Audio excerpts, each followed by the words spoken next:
Salam dostlar, sizinlə mən Çingiz Məmmədov və bugün biz bütün dünyada səbirsizliklə gözlənən Harry Potter haqqında saqanın prequeli olan Fantastik Heyvanlar və Onların Yaşadığı Yerlər filmi haqqında danışacağıq. Film Newt Scamander adlı sehrbaz yazıçının səyahəti haqqındadır. Amma ilk öncə bizə dəstək olmaq üçün kanala abunə olun, videonu bəyənin, arada bir reklama tıklayın və şərh bildirin. İndi isə film haqqında maraqlı faktlar. Filmin əsas qəhrəmanı Oscar laureatı Eddie Redmayne olacaqdır. Eddie sehirli dünyanın mağı və zooloqu Newt Scamander oynayacaq. Öz səyahətləri zamanı Newt müxtəlif sehirli personajlarla qarşılaşır. Yekunda isə onları öz fantastik heyvanlar və onların yaşadığı yerlər dərsliyində təsvir etmək qərarı verir. Sonralar Harry Potter bu kitabı dərslik kimi istifadə edir. Filmdə hadisələr Harry Potter'ın ilk dəfə Hogwarts'a gəlməsindən 70 il öncə baş verir. Harry Potter real həyatda yaşasaydı 31 iyul 2015-ci ildə 35 yaşı tamam olacaqdır. Potteriana'nın pərəstişkarları bu hadisə ilə əlaqədar olaraq filmə Harry personajının daxil ediləcəyini ümid edirlər.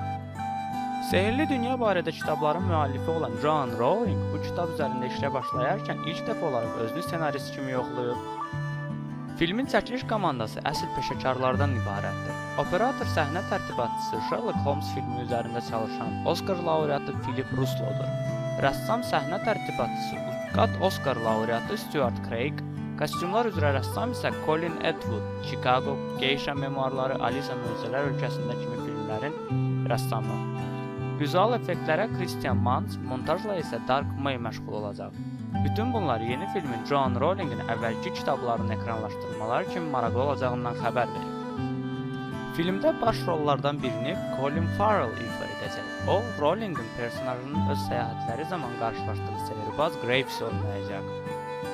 Filmdə əsas qadın rolunu cadugar qadını Catherine Waterston oynayacaq. O, bu il ekranlara çıxan Steve Jobs filmində də çəkilib.